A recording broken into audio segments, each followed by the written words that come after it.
Okay, today we will start Rutherford alpha scattering experiment. Rutherford's alpha scattering experiment. अभी ये experiment पढ़ने से पहले हम पहली चीज ये देखेंगे कि एम ऑफ द एक्सपेरिमेंट, हम लोग ये एक्सपेरिमेंट क्यों देख रहे हैं, रदरफोर्ड ने एक्सपेरिमेंट क्यों कैरी किया. Clear, aim of the experiment. Second thing, construction. Experiment के लिए उसने क्या क्या कंस्ट्रक्शन किया है जो हमें दिखाई दे रहा है. Okay, second thing construction. Third thing observations. Observations हमें क्या मिल रहे हैं.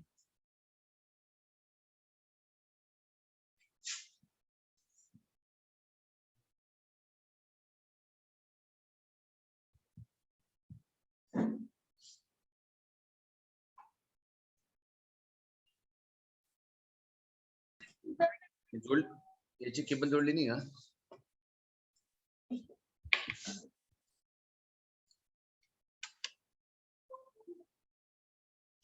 सबसे पहले हमें एम ऑफ एक्सपेरिमेंट हम देखेंगे.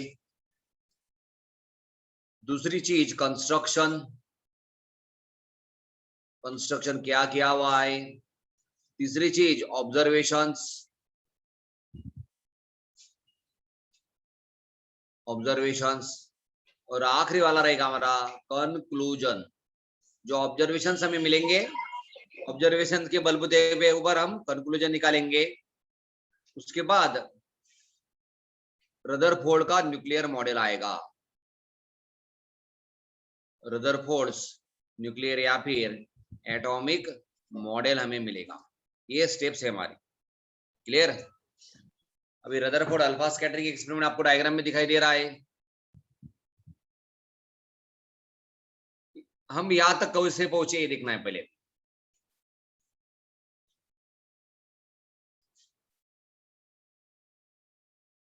हम यहां तक कैसे पहुंचे. हमने इलेक्ट्रॉन का डिस्कवरी और प्रोटॉन का डिस्कवरी देखा था. इलेक्ट्रॉन और प्रोटॉन का डिस्कवरीज हमने देखा था. Discovery of proton, discovery of electron, यहां तक हम आ गए थे. हमें एटम पता था. हमारा चैप्टर है स्ट्रक्चर ऑफ एटम. एटम का स्ट्रक्चर कैसे रहेगा, क्या स्ट्रक्चर रहेगा, इसके बारे में हमने देखा. और एटम का स्ट्रक्चर महर्षि कनाद, सबसे पहले इन्होंने हमें बताया कि एटम ये सबसे छोटा होता है, उसे हम परमाणु बोलते हैं. परमाणु से हमारी गाड़ी स्टार्ट हुई. फिर आगे चल के हमको ऐसा पता चला कि atom will not the smallest particle. Atom still contain some subatomic particles.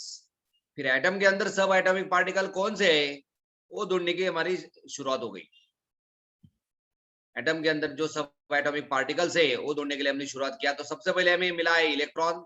उसके बाद में मिला यहाँ से प्रोटॉन. इलेक्ट्रॉन और प्रोटॉन मिलने के बाद हम लोग चले गए दोनों का प्रॉपर्टीज देखने के बाद रेडियो एक्टिविटी फिनोमेना देखने के लिए. अभी रेडियो एक्टिविटी के अंदर हमने देखा कि जो रेडियो एक्टिव सब्सटेंस होता है वो रेडिएशन इमिट करता है. और अगर वो रेडिएशन हमने इलेक्ट्रिक फील्ड से पास किया तो हम लोगों को मिल रहे थे 3 rays, alpha, beta, gamma. Alpha positive, beta negative, gamma rays को कोई साइन नहीं रही. The spontaneous emission of radiation from substance is called radioactivity. और जिस सब्सटेंस से रेडिएशन इमिट करेंगे उसे रेडियो एक्टिव सब्सटेंस बोलते हैं. The radiation when passed through electric field they split up into following 3 ways. 3 इसमें एक्स रेज, बीटा रेज और gamma raise. Clear. यानी रेडियो एक्टिव सब्सटेंस के अंदर एक अल्फा रेडिएशन होता है, बीटा रेडिएशन होता है, गैमा रेडिएशन होता है. रेडियो एक्टिव सब्सटेंस के अंदर जो अल्फा रेडिएशन रहेगा वो अल्फा रेडिएशन हम यूज करेंगे अल्फा स्कैटरिंग एक्सपेरिमेंट के लिए. पता चल रहा है यहाँ से जो अल्फा रेज हमें मिल रहे, अल्फा रेज, उसके बारे में हमने लिखा कि अल्फा रेज कौन है, which are deflected toward the negative plate because they carries positive charge. और beta deflected toward the positive plate because they carries negative charge. और गैमा वाला कोई डिफ्लेक्शन नहीं है, इलेक्ट्रोमैग्नेटिक, मास भी नहीं है, एनर्जी भी नहीं है, कुछ भी नहीं है. क्लियर. ओके, तो अल्फा एक्सपेरिमेंट होने के बाद थॉमसन ने सबसे पहले हमें एक मॉडल दिया, वाटरमेलन जैसा शेप है उसका। वाटरमेलन को बीच में काट के हम देखते तो इस तरह से उसका शेप दिखाई देता है, इसलिए उसको वाटरमेलन शेप भी बोलते हैं, राइजिंग पुडिंग शेप भी बोलते हैं, और या पल्म पुडिंग भी बोलते हैं उसे। पल्म पुडिंग भी होता है हमारा, क्लियर।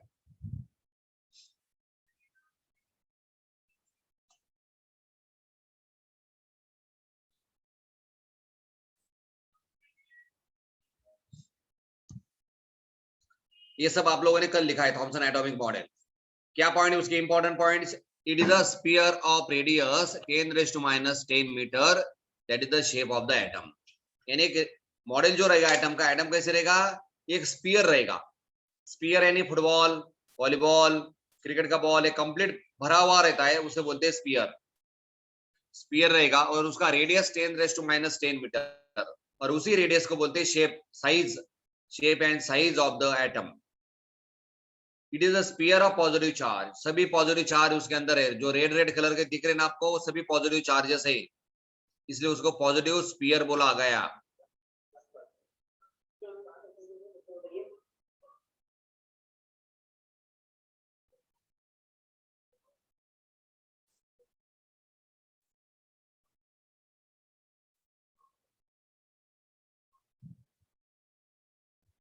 यांचं लेक्चर आहे का ते? Okay, electrons are embedded in a positive sphere. जैसा वाटरमेलन काटने के बाद उसकी सीड्स हमें काली काली सीड्स, ब्लैक सीड्स हमें दिखाई देती है ना, उस तरह से हमारा इलेक्ट्रॉन यहाँ भी दिखाई देंगे, उसे बोलेंगे एम्बेडेड इलेक्ट्रॉन्स। ओके, और फोर्थ पॉइंट क्या है? इट लुक्स लाइक वाटरमेलन, इसलिए उसको वाटरमेलन मॉडल बोलते हैं, या फिर राइजिंग पुडिंग, या फिर पल्म पुडिंग मॉडल बोलते हैं उसे। चलो, ये पहला मॉडल हो गया। इस मॉडल के अंदर बहुत सारा लिमिटेशंस है, तो अगला मॉडल क्या रहेगा? एटम का करेक्ट मॉडल क्या रहेगा, ये ढूंढने से पहले रदरफोर्ड ने एक एक्सपेरिमेंट कंडक्ट किया है। उस एक्सपेरिमेंट का नाम है Rutherford alpha scattering experiment. Clear? Rutherford alpha scattering experiment की तरफ क्यों गए? थॉमसन ने पहला मॉडल दिया है, वो मॉडल उनको एक्यूरेट नहीं लगा, इसलिए देखो उसने पूरा पॉजिटिव पॉजिटिव चार्जेस भर दिए हैं और उसके अंदर इलेक्ट्रॉन डाले हुए हैं। ये थॉमसन का मॉडल रदरफोर्ड को पसंद नहीं आया, इसलिए उन्होंने अलग एक्सपेरिमेंट कंडक्ट किया, और वो एक्सपेरिमेंट के बाद actual structure of the atom क्या रहेगा ये पता चलने वाला है। Okay, so what is the aim of Rutherford alpha scattering experiment? To find out the exact structure of an atom to overcome the limitations of Thomson atomic model. Clear? चलो भाई, ये Rutherford alpha scattering experiment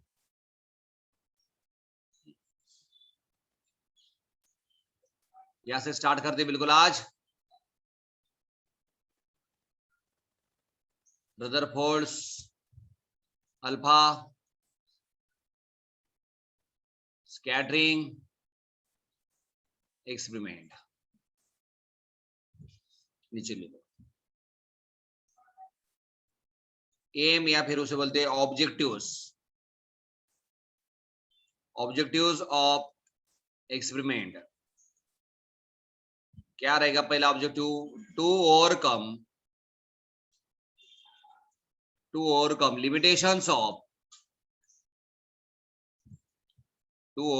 limitations of Thomson's atomic model, to overcome the limitations of Thomson atomic model, पहला। और दूसरा क्या है? to get the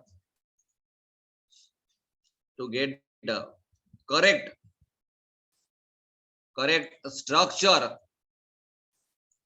structure of an atom का correct structure determine करने के लिए उन्होंने एक एक्सपेरिमेंट कंडक्ट किया हुआ है।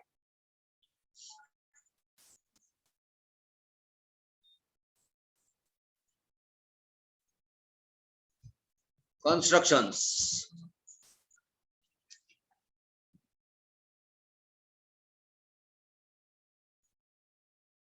to overcome the limitations of Thomson atomic model or to get the correct structure of an atom, to find out the correct structure of an atom. Clear? ये Rutherford का एक्सपेरिमेंट का M हुआ. अभी construction के अंदर क्या है देखिए, source of alpha particle, source of alpha particle in a lead box, lead shield, और गोल्ड फॉइल रखा हुआ है. गोल्ड फॉइल से वो रेडिएशन जाएंगे, गोल्ड फॉइल के बाद वो रेडिएशन अलग अलग इसमें स्प्लिट हो जाएंगे. वो स्प्लिटिंग ऑफ रेडिएशन देखने के लिए हमें फोटोग्राफिक प्लेट जिंक सल्फाइड से बनी हुई चाहिए. चलो कंस्ट्रक्शन में लिखते हैं.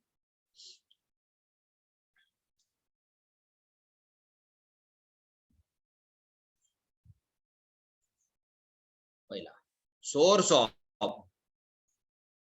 of alpha particle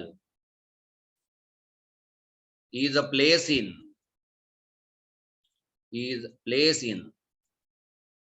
lead box,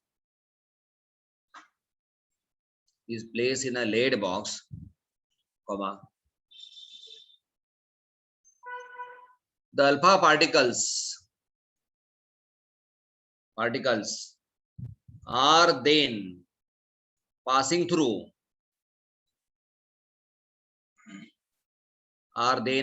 through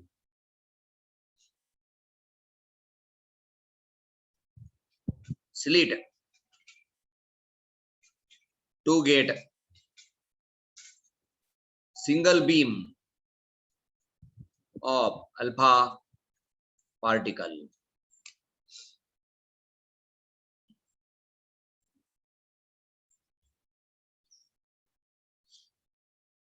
क्या लिखा अभी हम लोगों ने यहाँ तक?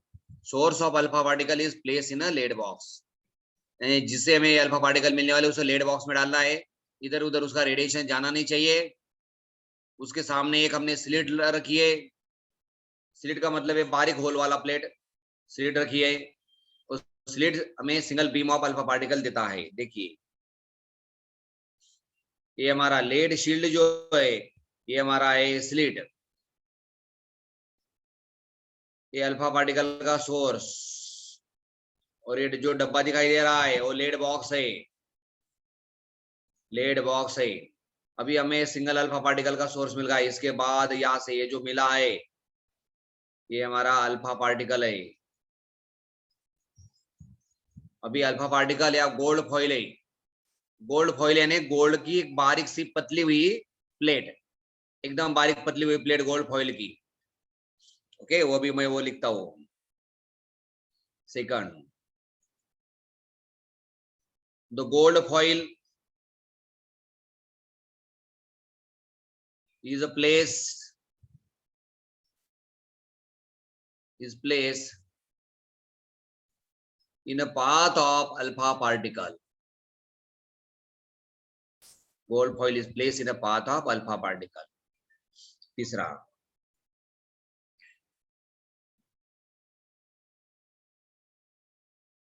ring shape photographic plate, ring shape photographic plate with ZNS coating, with ZNS coating from inner side, ZNS coating from inner side is a place to record deflected alpha particles. आराम से लिखो, बिल्कुल धीरे धीरे सभी लिखना है. मैं शॉर्टकट यूज नहीं कर रहा हूँ, आप लोगों को भी शॉर्टकट यूज नहीं करना है. ये तुम्हें अब आगे बोल के डायग्राम निकालो बोल के आगे चला था, लेकिन नहीं, हमें बिल्कुल शॉर्टकट नहीं यूज करना है. हर एक चीज सिस्टमेटिक ढंग से होनी चाहिए.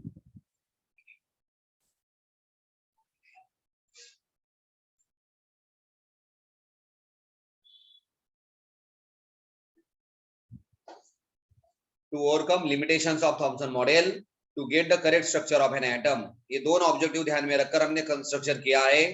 Source of alpha particle placed in a lead box. The alpha particle are passing through slit to get the single beam of alpha particle. आगे हमने गोल्ड फॉइल रखा है उसके रास्ते में ताकि अल्फा पार्टिकल उसके ऊपर स्ट्राइक हो सके. And ring shape photographic plate उसको झेड़ने से हमने इनर साइड से कोट किया हुआ है. वो place to record the deflected alpha particle. जो भी गोल्ड फॉइल से अल्फा पार्टिकल डिफ्लेक्ट होने वाले हैं, जो भी अल्फा पार्टिकल गोल्ड फॉइल से डिफ्लेक्ट होने वाले हैं, उनको रिकॉर्ड करने के लिए फोटोग्राफिक प्लेट है. देखो ये देखो हमारा फोटोग्राफिक प्लेट जेडेनेस, ये हमारा फोटोग्राफिक प्लेट है और उसका इनर साइड से जेडेनेस जिंक सल्फाइड से कोटिंग किया हुआ है. इनर वाला साइड ये हमारा यहाँ पे गोल्ड फॉइल है और उसको ऑब्जर्व करने के लिए मूवेबल माइक्रोस्कोप फॉर ऑब्जर्वेशन सेंटिलेशंस. जो जो डिफ्लेक्शंस हुए उन सबको बोलेंगे सेंटिलेशंस. यहाँ पे माइक्रोस्कोप भी है. माइक्रोस्कोप हमने ये नहीं लिखा, माइक्रोस्कोप है. Okay sir. बोलिए सर इसी में फ्लोरोसेंस दिखा था क्या? फ्लोरोसेंस अलग फेनोमेनन है. फ्लोरोसेंस, फॉस्फोरेसेंस, केमिलुमिनेसेंस अलग फेनोमेनन से. फ्लोरोसेंस का मतलब होता है अगर किसी अपना लाइट सामने वाले सरफेस पे पड़ता है और सामने वाला सरफेस शाइन करना शुरू करता है, उसे बोलते हैं फ्लोरोसेंस. फॉस्फोरेसेंस क्या होता है?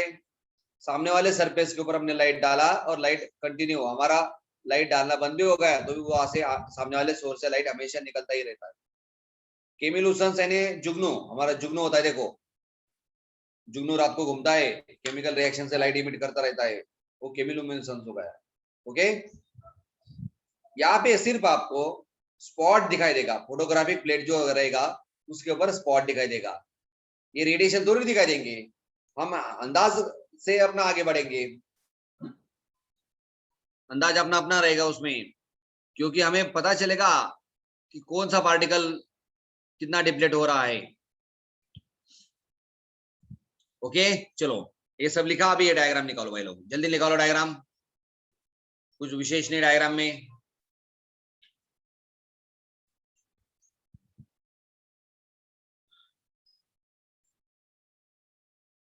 सर एक्टिविटी लिखनी बाकी है.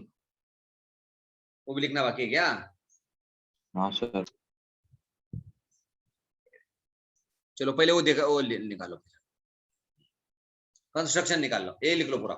एम, ऑब्जेक्टिव्स, कंस्ट्रक्शन पूरा लिखो धीरे धीरे.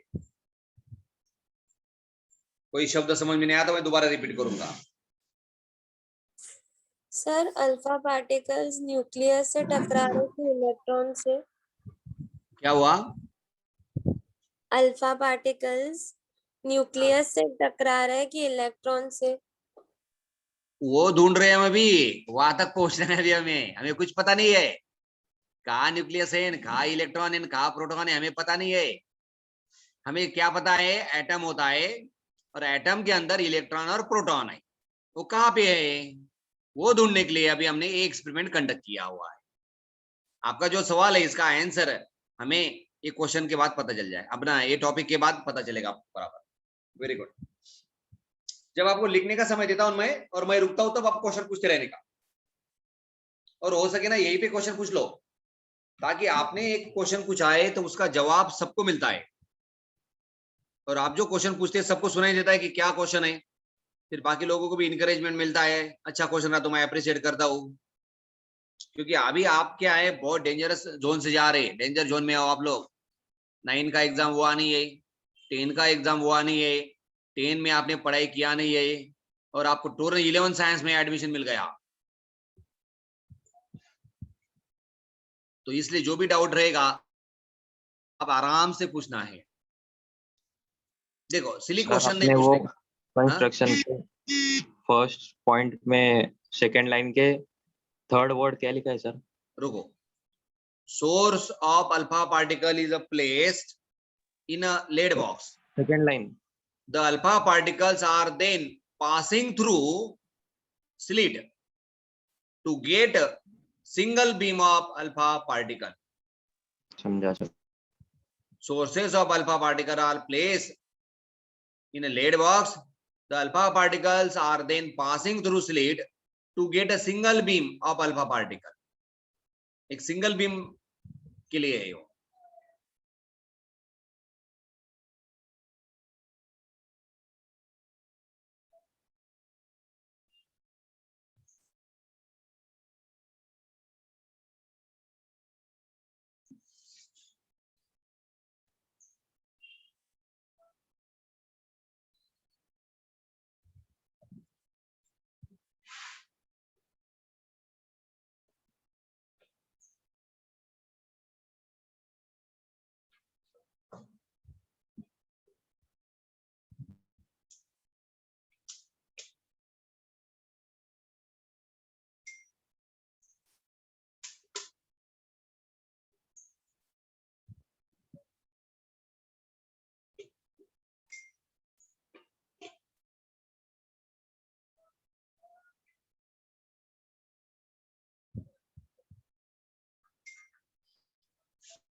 दूसरा पॉइंट है the gold foil is place in the path of alpha particles. हो गया. तीसरा ring shape photographic plate with ZNS coating from inner side is placed to record deflected alpha particle. जो भी अल्फा पार्टिकल डिफ्लेक्ट होने वाले उनको record करने के लिए. हो गया. चलिए अभी अभी डायग्राम निकालो जल्दी, टाइम नहीं अपने पास. इंडिया गैरेज लेफ्ट साइड मागचं.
चलो जल्दी.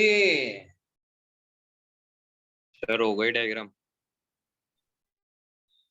चलो हो गया सबका.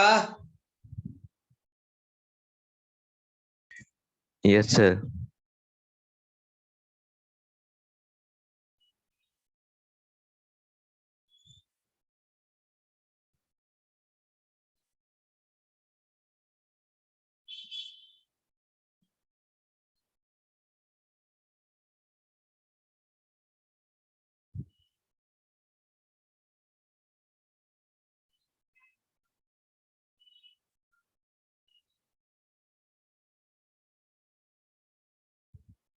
सर कंप्लीट हो गया। ओके ओके, देखिए भी सभी लोगों का हो गया। चलो अभी पहले मैं आपको डायग्राम एक बार एक्सप्लेन करके देता हूं।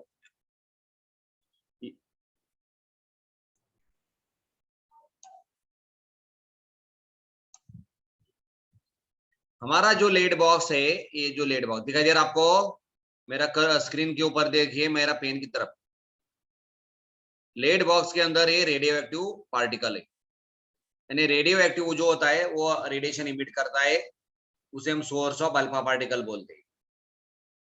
यहाँ से हमारा एक बीम, बहुत सारे बीम निकलेंगे, लेकिन ये स्लिट से पास होने के बाद यहाँ से हमारा समझो ऐसा बहुत सारे निकलेंगे, लेकिन स्लिट से पास होने के बाद एक सिंगल बीम का ऑफ अल्फा पार्टिकल आगे जाएगा। हमारा single beam of alpha particle आगे जा रहा है। ये single beam of alpha particle क्या करेगा, गोल्ड फॉइल को स्ट्राइक करेगा। गोल्ड फॉइल को स्ट्राइक करने के बाद सामने डायरेक्ट चला जाएगा, ये रहेगा हमारा 99%, यानी 99% alpha particle passes through the gold foil without any deflection, कोई डिफ्लेक्शन नहीं रहेगा।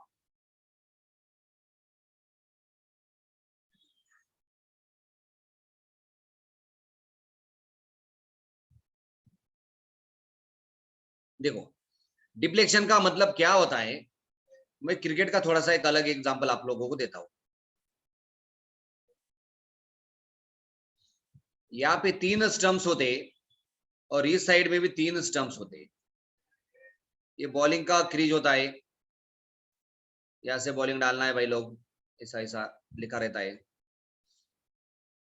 ओके, अभी आपका बॉल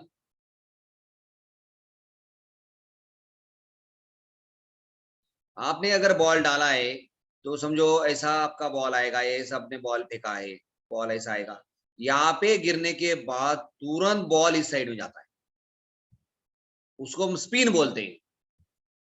देखो यहाँ पे गिरने के बाद तो ये जो है एंगल ऑफ स्पिन होगा, कितने एंगल से बॉल स्पिन हो रहा है। क्लियर? कोई दूसरा बॉलर यहाँ पे बॉल डालेगा, यानी उसका बॉल यहाँ से ऐसा सीधा हुआ बॉल यहाँ पे गिरेगा, यहाँ पे गिरने के बाद उसका बॉल इस साइड में जाएगा। क्लियर? होता है ऐसा, बहुत सारे बॉलर ऐसा स्पिन करते, इतना तगड़ा स्पिन, तो ये एंगल हुआ। कोई यहाँ पे बॉल डाल देगा और ऐसा एक छोटा सा स्पिन होगा, देखो छोटा सा, कोई ज्यादा स्पिन करेगा, कोई छोटा स्पिन करेगा। यहाँ पे बॉल गिरने के बाद देखो थोड़ा सा डिफ्लेक्शन हुआ है, इतना थोड़ा सा है। अगर डिफ्लेक्शन नहीं होता था तो यही सा बॉल जाने वाला था। ये जो एंगल है ये भी हमारा डिफ्लेक्शन है। ओके,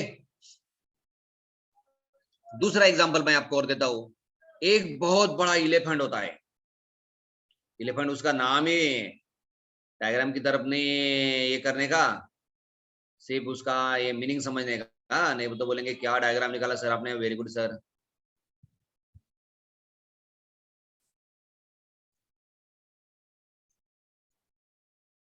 बहुत बड़ा एलिफेंट है। क्लियर? अभी क्या, जब हाथी चले बाजार कुत्ते भुगते हजार, एक कहावत है हम लोगों की। यानी हाथी जब बाजार में जाता है तो बहुत सारे कुत्ते उसके तरफ भुगते रहते, हाथी देखता नहीं। अभी क्या है, यहाँ पे एक हाथी आ गया, यहाँ पे एक हाथी आ गया। अभी इधर से बहुत सारे कुत्ते भोगते हुए आ रहे हैं, देखो ये छोटे छोटे बहुत सारे कुत्ते भोगते हुए आ रहे हैं। ये कुत्ते डायरेक्ट जाके हाथी को टकराएंगे क्या? नहीं, ये कुत्ते डायरेक्ट हाथी को जाकर नहीं टकराने वाले। ये ऐसा भागते भागते भागते यहाँ तक आएगा, यहाँ से तुरंत रिटर्न हो जाएगा।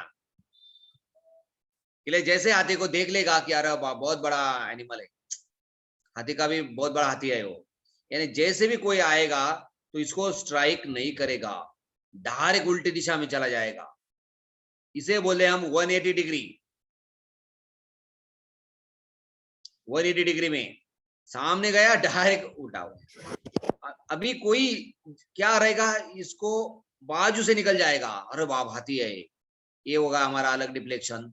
इधर से जाएगा कोई, बाहर इधर से निकल के जाएगा, अरे बाप बहुत बड़ा हाथी है, डिफ्लेक्शन। क्लियर है? डायरेक्ट हाथी को जाकर नहीं टकराएगा। ओके, अभी देखो यहाँ पे छोटा सा मच्छर है, एम फॉर द मच्छर।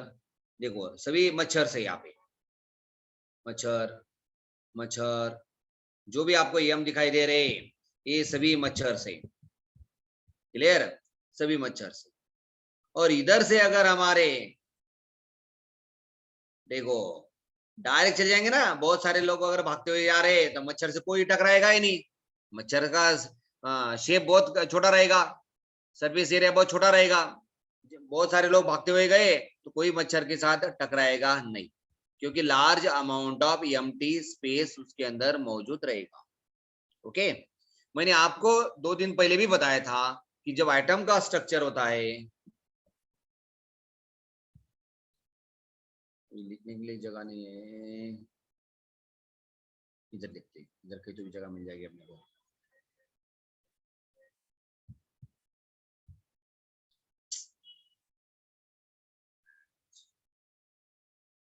वाली जगह नहीं, या फिर देखते, देखो हमारा अगर एटम समझो ये न्यूक्लियस है, न्यूक्लियस है, न्यूक्लियस का डायमीटर अगर 1 मीटर का है, इमेजिन करो न्यूक्लियस का डायमीटर कितना है 1 मीटर का, यानी आपका जो बेंच होता है स्कूल में, वो बेंच कितना है, बेंच या टीचर का जो टेबल होता है उतना हमारा एटम का न्यूक्लियस आ गया, न्यूक्लियस उतना आ गया। तो पहला जो शेल रहेगा हमारा, ये तो हम सभी एक्सपेरिमेंट के बाद ये स्टडी करने वाले हैं, लेकिन उससे पहले हमें क्या दिख रहा है, देखो आपको रदरफोर्ड का अल्फा स्कैटरिंग एक्सपेरिमेंट समझने के लिए इजी रहेगा। 1 मीटर का है तो ये जो डिस्टेंस है ये 5 किलोमीटर का रहेगा। देखो पहला शेल, ये अपना के शेल रहता है, पहला शेल कितने किलोमीटर पे है, 5 किलोमीटर पे। यानी आपका इधर क्लासरूम के अंदर एक बेंच पड़ा हुआ है, उसे हम बोल रहे हैं कि न्यूक्लियस, और पहला शेल आपके घर पे रहेगा। दूसरा शेल अगर आप देखोगे तो ये डिस्टेंस यहां से 20 किलोमीटर पे रहेगा, 20 किलोमीटर पे रहेगा, क्लियर। और पहला शेल के अंदर समझो 2 इलेक्ट्रॉन्स है, जिसका मास भी मच्छर है बिल्कुल, 9.11 इंटू 10⁻⁻11 -31, कितना मच्छर है, और न्यूक्लियस इतना छोटा सा है। और यहाँ पर भी देखो एकदम मच्छर लोग है, मच्छर घूम रहे ऐसे समझो, इलेक्ट्रॉन्स मच्छर से भी मच्छर है, वो मच्छर लोग भी बोलेंगे इनको, अरे तो मच्छर है, क्लियर। अभी आप इमेजिन करो कि एम्प्टी स्पेस कितना है एटम के अंदर, 20 किलोमीटर पे एक शेल है, उसका अगला शेल 45 किलोमीटर पे होता है, पहला शेल 5 किलोमीटर पे है। 1 मीटर और 5 किलोमीटर के बीच में कितना डिस्टेंस है, ओके। इसका मतलब है आपका एटम के पास ट्रिमेंडस एम्प्टी स्पेस है एटम के स्ट्रक्चर के अंदर। अभी हम अगर इधर से सभी अल्फा पार्टिकल छोड़ेंगे, अल्फा पार्टिकल छोड़ेंगे, तो जितना भी अल्फा पार्टिकल आएगा सभी अल्फा पार्टिकल्स क्या हो जाएंगे, pass through the foil without any deflection. तो कितने पार्टिकल है वो, 99.9% लगभग particle passes through the gold foil without any deflection, क्योंकि वो सभी लोग अल्फा पार्टिकल पॉजिटिव चार्ज वाले, अल्फा पार्टिकल का चार्ज पॉजिटिव है, मास भी 4 है, ये भी पार्टिकल है, वो इससे पास हो जाएंगे तो विदाउट एनी डिफ्लेक्शन। डिफ्लेक्शन कब आएगा, जब न्यूक्लियस के नजदीक आएंगे, वो न्यूक्लियस के नजदीक आएंगे तो डिफ्लेक्शन होगा। ऐसा न्यूक्लियस के नजदीक आएंगे तो डिफ्लेक्शन होगा, या फिर न्यूक्लियस के एकदम सेंटर में स्ट्राइक करेंगे तो 180 का डिफ्लेक्शन होगा, क्लियर। चलो अभी अब हम एक्सपेरिमेंट देखते हैं। अभी इसमें हम 4 कंक्लूजन लिखने वाले हैं, सॉरी 4 ऑब्जर्वेशन हम लिखने वाले इसमें, कि हम लोगों को अभी क्या क्या दिखाई दे रहा है, 4 ऑब्जर्वेशन हम यहाँ पे अभी लिखेंगे, क्लियर। अभी आप लोगों को धीरे धीरे मैं ऑब्जर्वेशन की तरफ ले जा रहा हूँ। इसका ऑब्जर्वेशन ही थोड़ा सा मुश्किल पार्ट है, बाकी एकदम बिल्कुल आसान पार्ट रहेगा हमारा।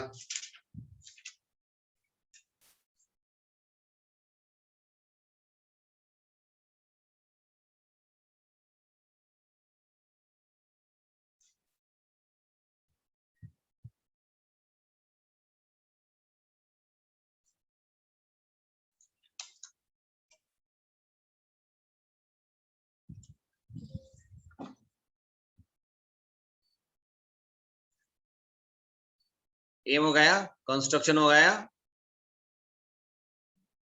चलो ऑब्जर्वेशंस। ऑब्जर्वेशंस, पहला ऑब्जर्वेशन क्या आएगा? Most of the alpha particle, most of the alpha particles pass through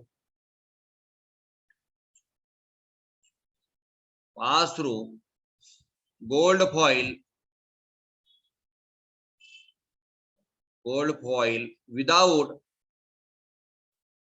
without any deflection. Pass through the gold foil without any deflection. और ये हमारे a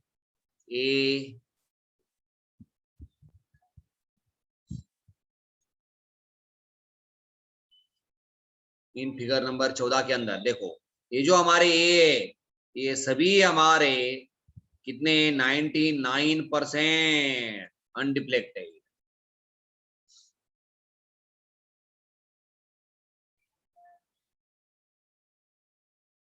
most of the alpha particle pass through the gold foil without any deflection, सीधे पास हो गए। M displace है पूरा, M displace अंदर है।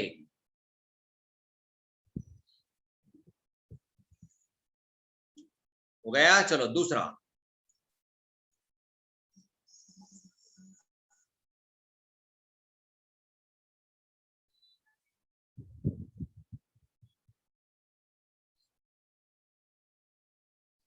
दूसरा observation, very few alpha particles pass through the gold foil, pass through the gold foil with a small deflection,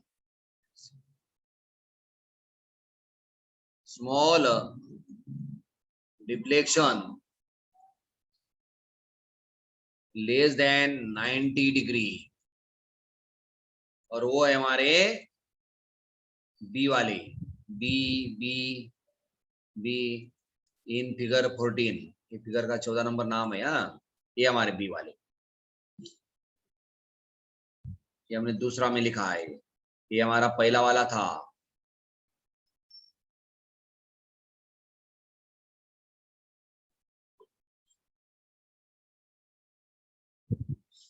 okay, अभी सी,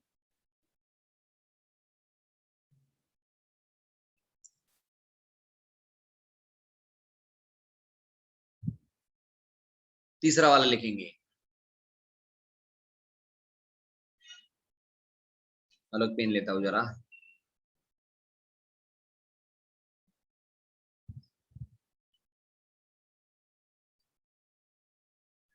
अभी हम तीसरा वाला लिखेंगे। तीसरा वाला क्या रहेगा? ए, लार्ज रिफ्लेक्शन,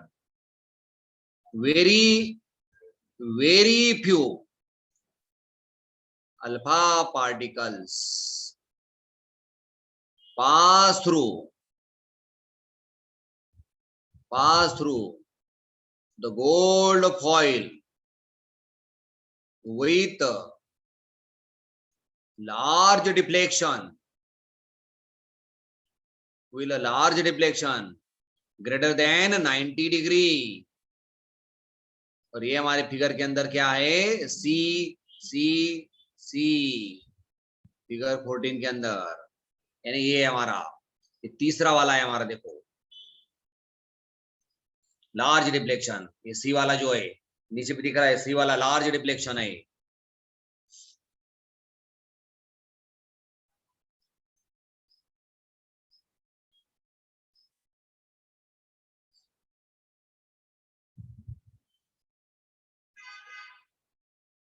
अभी चौथा वाला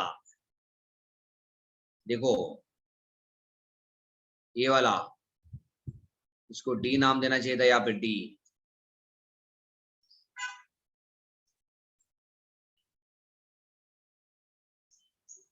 वन आउट ऑफ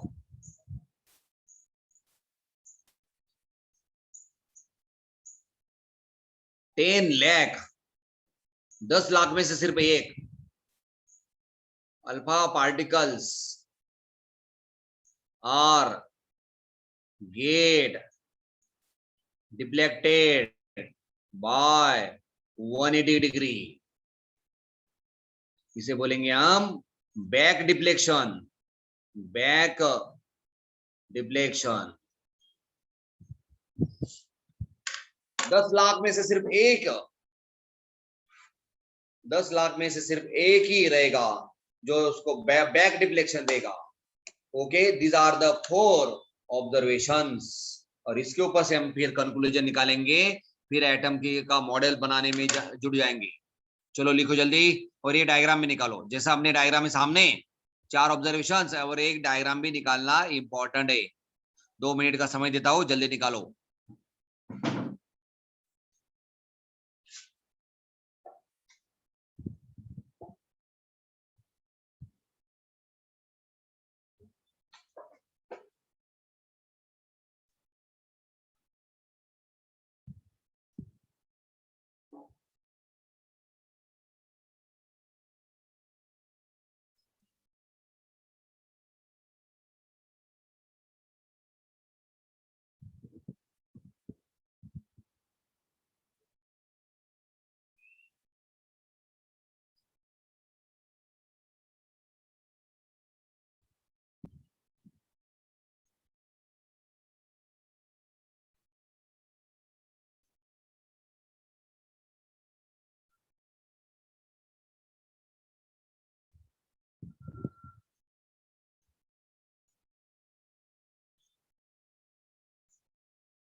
थोडं टेस्टी बनाना म्हणा. जर तुमचं काय स्वयंपाक यशवी जेवणी शिकायला काही चांगलं बनाना म्हणा.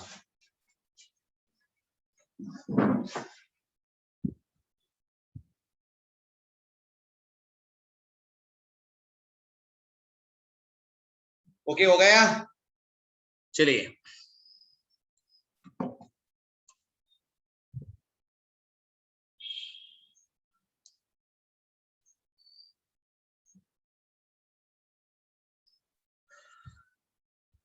Most of the alpha particle pass through the gold foil without any deflection.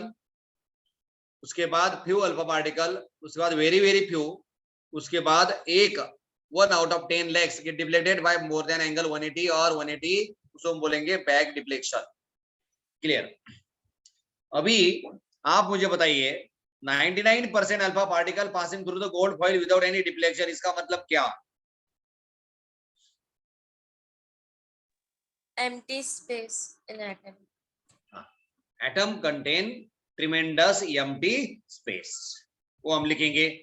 दूसरा है हमारा very few alpha particle pass through the gold foil with small deflection. छोटा सा डिफ्लेक्शन है, जो हमारा बी दिख रहा है डायग्राम के अंदर, स्मॉल डिफ्लेक्शंस. ये क्यों होता है बोलिए? सर इलेक्ट्रॉन्स को नेगेटिव चार्ज रहता है और अल्फा पार्टिकल्स पॉजिटिवली चार्ज रहता है, तो फिर न्यूट्रॉन्स इलेक्ट्रॉन्स की वजह से उनकी डायरेक्शन चेंज हो जाती है. मेरा अभी जो बोल रही बात कर रहे, आपका नाम क्या? प्रिया. हाँ प्रिया बेटा, मेरी बात अभी आपने जवाब देना है, बाकी लोग सुनो. हवा के अंदर मच्छर घूम रहे, यानी ऊपर स्काई में सभी मच्छर लोग घूम रहे. क्लियर. मच्छर घूम रहे आराम से, और उधर से एक प्लेन आ रहा है. जब सामने से प्लेन आएगा तो मच्छर को टकरा के प्लेन का क्रैश हो जाएगा. मच्छर का मास और प्लेन का मास, इसमें जितना अंतर है उससे ज्यादा अंतर हमारा अल्फा पार्टिकल का मास और इलेक्ट्रॉन के मास के अंदर है. समझ में आया आपको? एक बहुत बड़ा प्लेन, एयरबस में लगभग 240 पैसेंजर बैठते. इतना बड़ा प्लेन आ रहा है सामने से, बहुत सारा सामान उसके अंदर भरा हुआ है, और एक मच्छर रास्ते में खड़ा है. तो क्या होगा? तो मच्छर से टकरा के प्लेन अपना, या फिर मच्छर खड़ा है, प्लेन भागो भागो भागो, अपना रास्ता बदल के चला जाएगा का प्लेन. जो इलेक्ट्रॉन्स घूम रहे हैं दे आर द मच्छर्स, और जो आपके अल्फा पार्टिकल आ रहे हैं उसका मास 4 ग्राम है. 4 ग्राम. मैंने शायद कल उसका डिफरेंस बताया था आप लोगों को. Yes sir. लिखा था, देखो मास ऑफ द इलेक्ट्रॉन कितना है? 0 0 0 0 0, कितने जीरो है पता भी नहीं है. ओके. और इसका 4 ग्राम है, इसलिए अल्फा पार्टिकल है हमारा बहुत बड़ा प्लेन. और ये जो है क्या बोलेंगे इसको, इलेक्ट्रॉन, ये मच्छर से, इसलिए मच्छर के बारे में सोचने का नहीं. बोलो, जो डिफ्लेक्शन हो रहा है वो क्यों होगा? कि न्यूक्लियस जो है, न्यूक्लियस के नजदीक में से अगर जा रहा है अल्फा पार्टिकल तो उसको छोटा सा डिफ्लेक्शन होगा, और ज्यादा नजदीक से अगर अल्फा पार्टिकल जाएगा तो उसमें बड़ा डिफ्लेक्शन होगा. और अगर अल्फा पार्टिकल डायरेक्ट न्यूक्लियस को सेंटर में जाके ठोकेगा तो 180 का डिफ्लेक्शन होगा. Got it? आया समझ में? अभी जो बी वाले डिफ्लेक्शन दिख रहे हैं वो न्यूक्लियस के नजदीक से, यहाँ पे देखो डायग्राम के एकदम सेंटर में, डायग्राम के एकदम सेंटर में देखो, ग्रीन पेन है मेरे पास, देखो डायग्राम के एकदम सेंटर में यहाँ पे न्यूक्लियस है, और ये जो पार्टिकल है बी वाला थोड़ा दूर से डिफ्लेक्ट होकर जा रहा है. अभी ये जो सी वाला है ये थोड़ा नजदीक से डिफ्लेक्ट हो रहा है, इसलिए ज्यादा डिफ्लेक्शन दे रहा है. ओके. और बैक डिफ्लेक्शन देखो, बैक स्कैटरिंग डी वाला, ये सामने जाके ठोक रहा है उसको बेचारे को यहाँ पे, तो तुरंत वो डिफ्लेक्ट हो जाएगा 180 डिग्री में. क्लियर? अभी बहुत कम पार्टिकल डिफ्लेक्ट हो रहे, इसका मतलब क्या है? और ये की पार्टिकल आउट ऑफ 10 लेग्स ये डिफ्लेक्टेड बैक, इसका मतलब क्या है? जो पॉजिटिव चार्ज एटम के अंदर है वो सेंटर में है और बहुत बहुत छोटा है, बहुत छोटा है. और एम्प्टी स्पेस बहुत ज्यादा है। ये बहुत बड़ा कंक्लूजन उन्होंने निकाला हुआ है। ओके, ये होगा हमारा ऑब्जर्वेशंस। डायग्राम बना लिया आप लोगों ने। चलो और एक डायग्राम बनाइए। एक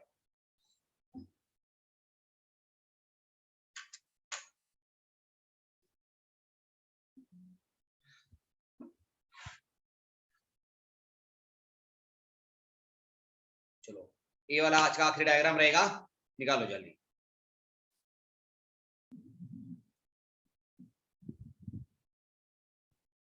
क्योंकि आगे का पूरा मॉडल इसी एक्सपेरिमेंट के ऊपर डिपेंड है।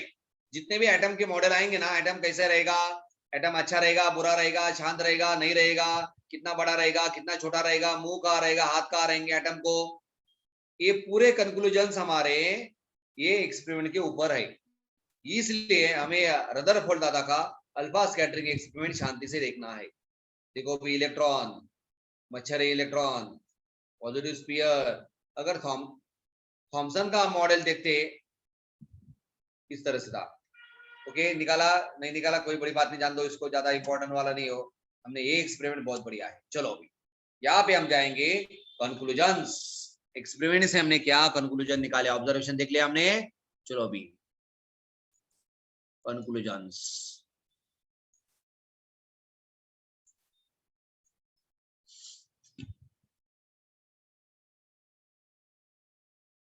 कंक्लूजन, पहला कंक्लूजन क्या है, most of the alpha particle pass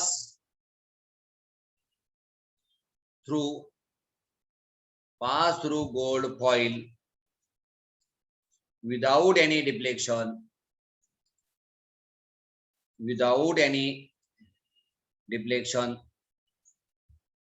तो इसका मतलब क्या है, एटम कंटेन, पूरा लिखेंगे। इट मीन्स, इसका मतलब ये होता है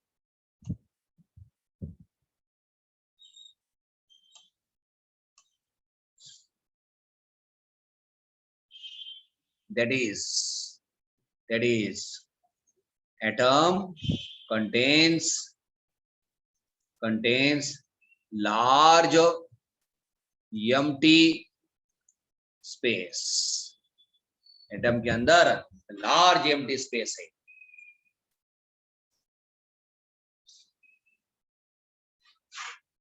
दूसरा conclusion,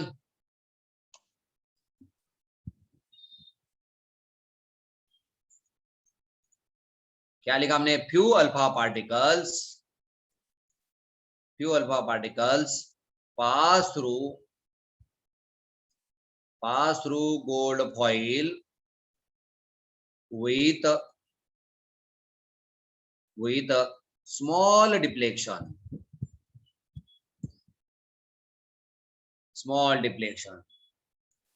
that is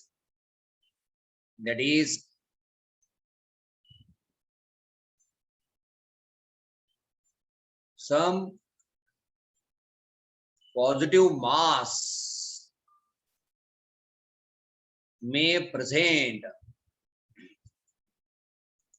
in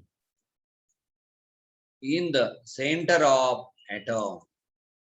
atom के सेंटर में पॉजिटिव मास होगा क्योंकि उसके नजदीक से डिफ्लेक्शन हमें मिल रहे हैं। चलो अगला,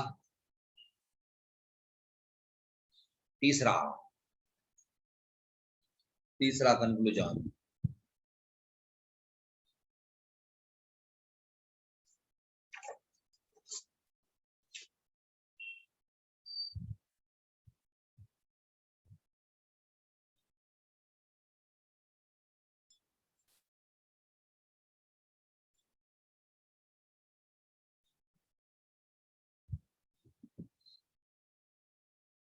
very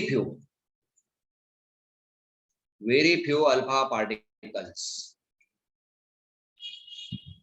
pass through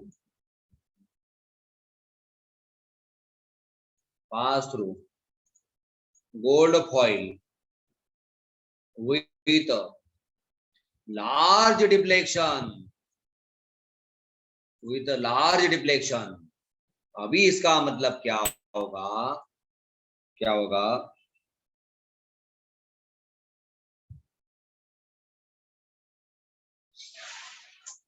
the positive mass, the positive mass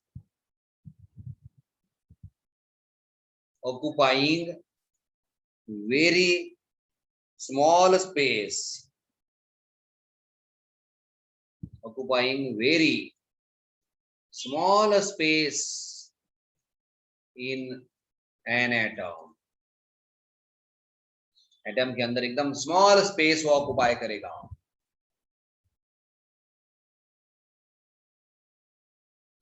चलो चौथा क्या है हमारा, 1 out of 10 lakhs alpha particle is get back deflected.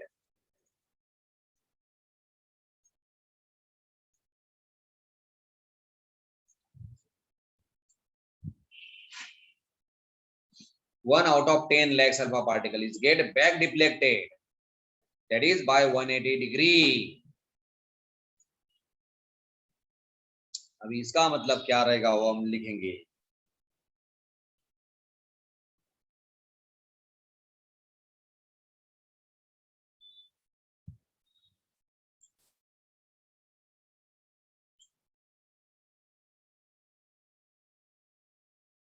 क्या है, दैट इज छोड़ दो, अभी ये क्यों हो रहा है, it is due to direct collision, टक्कर, डायरेक्ट कोलिजन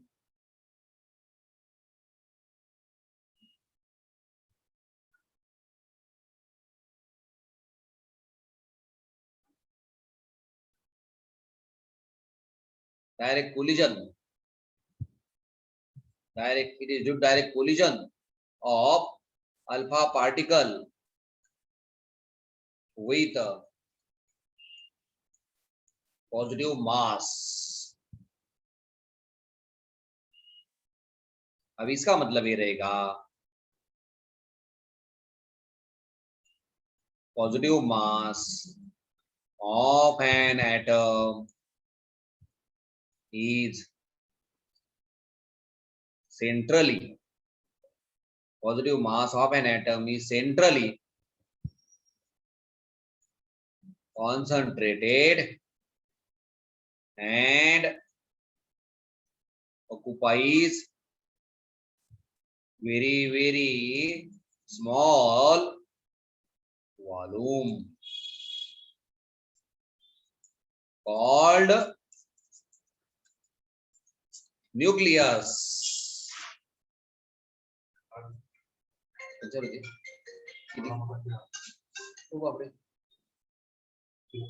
हाँ सर, हाँ सर बोलो, हाँ 2 मिनट का डालो, हाँ चलेगा सर।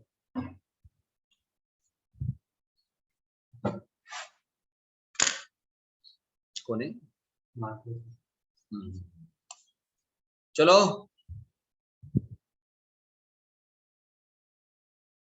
विपुल पाटिल ने क्वेश्चन पूछा, very good question sir, nucleus का मास अल्फा पार्टिकल से ज्यादा होगा क्या?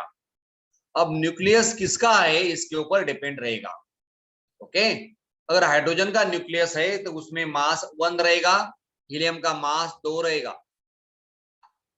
कार्बन का न्यूक्लियस है तो उसमें मास रहेगा 14 मास रहेगा उसका लगभग, और हीलियम का 4 ही रहेगा, ओके। हमारा अल्फा पार्टिकल का मतलब क्या है, एक्चुअली जो हम अल्फा पार्टिकल देख रहे हैं ना, अल्फा पार्टिकल है हमारा, alpha is equal to helium 2 4, charge उसका, अल्फा का चार्ज है हमारा +2 और उसका मास है 4 AMU। 4 AMU का मतलब होता है सिंपली 4 ग्राम, 4 ग्राम है, यानी 4 ग्राम मास। ये बहुत बड़ा एरोप्लेन का मास है, और उसके इलेक्ट्रॉन जो घूम रहे हैं वो मच्छर घूम रहे हैं। तो आप अंदाजा लगाइए कि प्लेन घूम रहा है, प्लेन जा रहा है जोर से, और बीच में कोई मच्छर है तो क्या होगा? कुछ भी नहीं होगा। इलेक्ट्रॉन का और हीलियम का पार्टिकल, अल्फा पार्टिकल का रिलेशन कुछ भी नहीं रहेगा। ओके, आज रुकते हैं। भी तुरंत आपको फिजिक्स के लिंक में जाना है। वो फिजिक्स वाले सर चिल्ला रहे अपने नाम से कि हमारा टाइम कंज्यूम कर रहे हैं आप लोग। Okay, bye, thank you, good bye.